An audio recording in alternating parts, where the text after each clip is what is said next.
Hey guys, it's Elaine, the Ninja Life Coach, and today we're going to talk about surviving widowhood and we're going to talk about bird poop. So sit back, grab yourselves a cup of coffee. I'll be right back.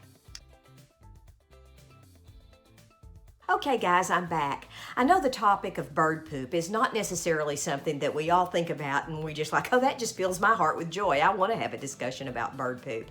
But I was thinking today about something that happened in my life when my little grandson was about 3 years old. My grandson remembers my late husband, and he called him Poppy. And he remembers him, really well because he was like 2.5 years old when he passed away. But for some reason, he just really remembers that. He really made an impression on that little guy. And I remember the very first time we got into Poppy's car after Poppy had passed away. And I was helping Gabe get in the back seat and get him buckled in and getting him ready to get into the car. And he looked on the side of the car and he said, "Grammy, a bird's pooped on Poppy's car." And I said, "Oh, I see that. I'm sorry. That looks bad, doesn't it?" And he just looked at me very straight in the eye and he said, "Poppy wouldn't like that." And it took me aback for a moment, and I was like, you know what? Poppy wouldn't like that. Poppy always liked to keep his car really clean. He would not have liked that bird pooped on his car. And so over the years, and I eventually the next year ended up trading that car in for something else because I really never liked the car. I could never really drive the car well. Couldn't see out the car because I'm only 4 feet 11 inches tall. But that was a car that Poppy had bought right before he passed away. He bought it the year before he died, right after he was diagnosed with cancer. And he said if he wanted the last car that he drove to be a new car, a nice car, and he bought a new Dodge Avenger. And I really felt some sadness when I had to get rid of that car, sell that car, and get something else because it just didn't work for me. But I've been thinking about that statement that my grandson said about Poppy wouldn't like that. And there are a lot of things that we as widows have to do after our husbands pass away that, Poppy just wouldn't like. And we have to make those decisions every day. And it's not the same decision we would have made had our late husbands been here. But we have to make the best decision that we can based on what's best for us. Because now we have to think, okay, how is this going to benefit me in the long run? How is this going to harm me in the long run? What are the long-term implications about that? And many times we don't have anybody else to bounce that idea off of. So I wanted to talk about 3 things today that bird poop actually does and compare that to our lives as widows. So here we go. The very first thing that bird poop does is bird poop stinks. It stinks. It has an odor just like any other poop. It doesn't smell good. It's not pleasant to deal with. It stinks. Being a widow stinks too sometimes. It's not the same type of stench. It's not a physical stench. But it really does stink when you don't have someone to pass those ideas by or even just talk about your day with. That stinks. It stinks when you go to bed at night and you're lonely and you don't have anybody to talk to. That really stinks. It stinks when you come home from work and there's no one here. It stinks when you have no one to have that topic of conversation about that's really near and dear to your heart. That all stinks just like that bird poop. The second thing where widowhood is like bird poop is messy. When a bird poops on your car, it goes all over your windshield. It's never in an inconspicuous place. Oh no, it's always on the door handle, the windshield, the window, your rear windshield wiper. It's always somewhere that causes a mess, or it leaves a mess that you have to go clean it up. Widowhood is very much like that too. There are a lot of aspects of widowhood that are really, really messy. We cry a lot. We have a lot of emotion. We have a lot of feelings going on inside that are just downright messy sometimes. Sometimes we just have to talk to our friends and we just have an emotional vomit all over them because we're hurting inside. It's messy being a widow. It's really messy. We have to take our late husband's name off of all of our banking accounts. We have to close down their Facebook account.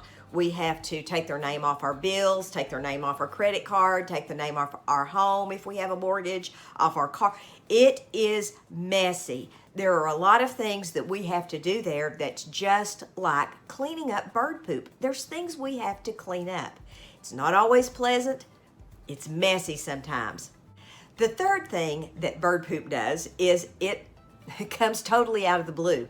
It hits us unaware, or it hits our car unaware. Hopefully it doesn't hit us, although I have had that happen to the top of my head a time or two. But we have to clean it up. It hits us right out of the blue. And those feelings and those emotions that we get as a widow, those sometimes come right out of the blue. You know I've just been driving down the road, and I was thinking particularly about one time I was in church on Sunday morning. I really wasn't even giving a lot of thought to my late husband. And when I got out, I got in the car, and immediately when I sat down in my car, and it wasn't even the Avenger, it wasn't even the car that had the bird poop on it, it was a new car. And I immediately just wept and wept. I cried all the way home. I drove to a house that I was renovating at the time. I sat down in the middle of the floor, and I don't know why I went there, in the middle of the old windows, in the middle of the sheetrock, and in the middle of the dust and mess in my good church clothes. I sat down on a pile of sheetrock, and I cried my eyes out. Came totally out of the blue. I don't know what caused it to this day. I've had many moments like that, and I've talked to a lot of other widows that have had those very same moments. Those moments of despair come, and we just have to be prepared for them, because it's going to come. It's not going to go away overnight. So why did I say all this? Well, I said that to say this. Even though bird poop does stink, and it's messy, and it's something that we have to come up, and it hits us right out of the blue, we are not without hope. God loves us even in our despair. He sees us even in our despair. He sees us when we cry. He sees us right in the midst of cleaning up that bird poop, that mess that was left here for us to clean up. And regardless of how much you're prepared for that, because my late husband was sick for 13 months. There were some quite things that were quite the surprise after he passed away, because he didn't talk a lot about being sick. He didn't talk a lot about him not being here, and there were a lot of things that I personally had to clean up, even though we kind of knew that he was not going to make it. There were still things that I had to deal with that to this day I'm like, how did I make it through that? But the only way I did was with the help of the Lord, and Him standing by my side and walking me through that mess and helping me find wholeness. Now, it's a process. It's not something that happens overnight, because once bird poop dries, it's hard to clean up. But if you can kind of get it before it gets to a bad point, you've kind of got to jump on it. And it's the same way with grief and despair. If you kind of prepare your heart for it and know that it's going to come, and realize that it's going to come, and say, hey, I'm not going to get better overnight, it's going to be a process, then our hearts and our minds, our spirits are better prepared to face it. If we know, okay, I'm going to give myself an hour to cry and be sad. I'm going to give myself that time today, and do it. Suspend your plans. If you need it, suspend your plans for that day, and just take an hour, take a day to just cry, get it out of your system. Just don't do that every day. Don't do it every day. That's not healthy. Spiritually, it isn't healthy, and it's not mentally or physically healthy either. But there are times when we need that, and that's okay. If that's a day for you, do it. It's okay. I just want to encourage you today, we don't have to live with the bird poop. Bird poop can be cleaned up. I hope you guys have a wonderful day today. God bless. Maranatha.